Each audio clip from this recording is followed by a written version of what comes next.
حزام بن خالد اپنے خاندان کے افراد کے ساتھ ایک سفر پر تھے کہ ایک رات انہوں نے خواب دیکھا کہ وہ ایک انتہائی خوبصورت سبز زبرجد کے موتیوں سے بنے ایک تخت پر بیٹھے ہیں۔ ان کے ہاتھ میں ایک نایاب موتی ہے جس کو وہ پلٹ پلٹ کر دیکھ رہے ہیں۔ اتنی دیر میں ایک مرد گھوڑ سوار آتا ہے اور ان کے پاس آ کر پوچھتا ہے، اے حزام بن خالد، کیا اس موتی کو مجھے کتنے میں بیچو گے؟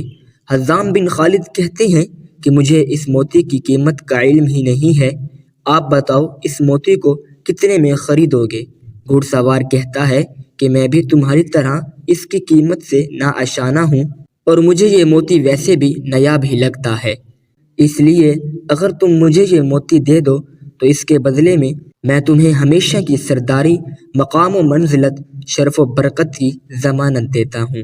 حزام کہتے ہیں کہ میں نے خواب میں اس موتی کو اس گھوڑ سوار کے حوالے کر دیا اور سرداری و شرف اور مقام و منزلت کو قبول کر لیا۔ اتنی دیر میں میری آنکھ کھل گئی۔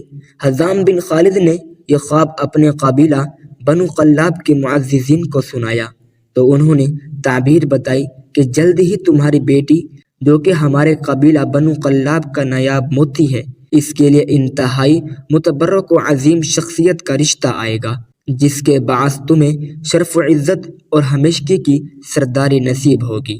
حزام بن خالد سفر سے واپس لوٹے تو اس سے اگلے ہی دن حضرت عقیل بن ابو طالب بنو قلاب میں مہمان بن کر آ گئے۔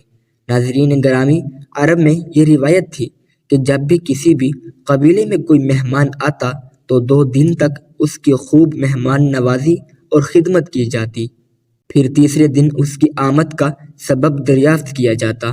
حضرت عقیل بن ابو طالب کی 2 دن مہمان نوازی کرنے کے بعد قبیلہ بنو قلاب کے سردار حزام بن خالد نے تیسرے دن ان کی آمد کا مقصد دریافت کیا تو وہ فرمانے لگے کہ اپنے بھائی علی بن ابو طالب کا رشتہ آپ کی بیٹی فاطمہ کے لیے لے کر آیا ہوں۔ حزام بن خالد کہنے لگے، اے عقیل، امیر المؤمنین کے لیے ایک صحرا نشین عورت شائستہ نہیں ہے جو صحرا نشینوں کی ابتدائی تہذیب تمدن میں پلی ہو۔ انہیں ایک بلند مرتبہ تمدن والی عورت سے ازدواج کرنا چاہیے اور ان 2 تمدنوں کے درمیان فرق ہے۔ عقیل نے ان کے کلام سننے کے بعد کہا، جو کچھ آپ کہتے ہیں اس سے امیر المؤمنین باخبر ہیں اور ان اوصاف کے باوجود وہ ان سے رشتہ ازدواج قائم کرنا چاہتے ہیں۔ اس کے بعد البنین کے والد نہیں جانتے تھے کہ کیا کہیں، اس لیے حضرت عقیل سے مہلت چاہی تاکہ بیٹی کی ماں ثمامہ بنت سہیل اور خود بیٹی سے پوچھ لیں، اور جناب عقیل سے مخاطب ہو کر کہا، میں اپنی بیوی اور بیٹی سے اس بابت مشورہ کر لوں۔ البنین کے باپ جب اپنی بیوی اور بیٹی کے پاس گئے تو دیکھا کہ ان کی بیوی البنین کے بالوں میں کنگھی کر رہی تھی۔ حزام بن خالد کمرے میں داخل ہوئے اور ان سے حضرت علی کو قبول کرنے کے بارے میں سوال کیا اور کہا، کیا تم ہماری بیٹی کو امیر المؤمنین کی شریک حیات بنانے کے لائق جانتی ہو؟ جان لو کہ ان کا گھر مرکز علم و حکمت اور آداب کا گھر ہے۔ اگر تم اپنی بیٹی کو اس گھر کی خادمہ بننے کے لائق جانتی ہو تو ہم اس رشتے کو قبول کر لیں گے، اور اگر اس لائق نہیں جانتی ہو تو انکار کر دیں گے۔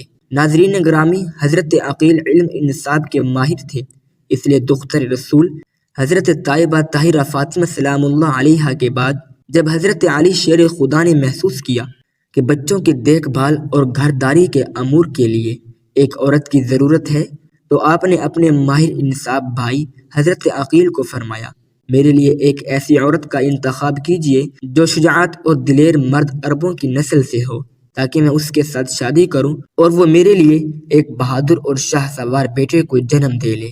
بہادر اور حضرت عقیل کے مطابق بنو قلاب قریش کے بعد عربوں کا سب سے مشہور قبیلہ تھا جس کے مرد شجاعت کے لیے مشہور تھے، اس لیے حضرت عقیل نے بنو قلاب کے سردار حزام بن خالد کی بیٹی فاطمہ کا انتخاب کیا جو شجاعت و بہادری اور گھڑ سوار میں ماہر تھی۔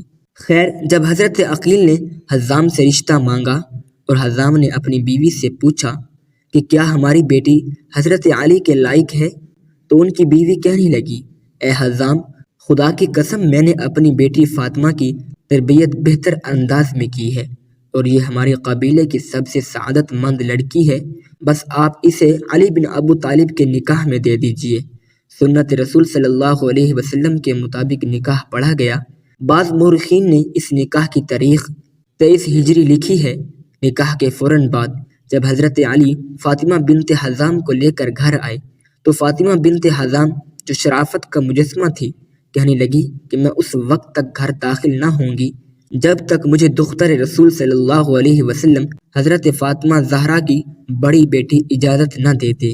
حضرت حسنین کریمین کو ماں کی یاد ستانے لگی تو ان کی آنکھیں آنسو سے جھلک پڑیں۔ جب فاطمہ بنت حزام نے گھر میں قدم رکھا تو اس وقت حسن و حسین کو بخار تھا، اور فاطمہ بنت حزام نے اپنی شادی کی پہلی رات جنت کے سرداروں پر وار دی اور ساری رات ان کی خدمت میں گزار دی، اور آپ کے منہ سے مسلسل یہ الفاظ نکلتے رہے، میں فاطمہ نہیں بلکہ میں تو فاطمہ زہرا کی اولاد کی کنیز ہوں۔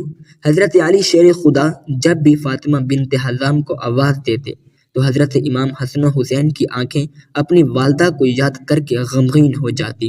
اس لیے فاطمہ بنت حزام کہنے لگی کہ آپ مجھے کنیز فاطمہ کہہ کر پکارا کریں تاکہ بچوں کو اپنی والدہ کی یاد نہ ستائے۔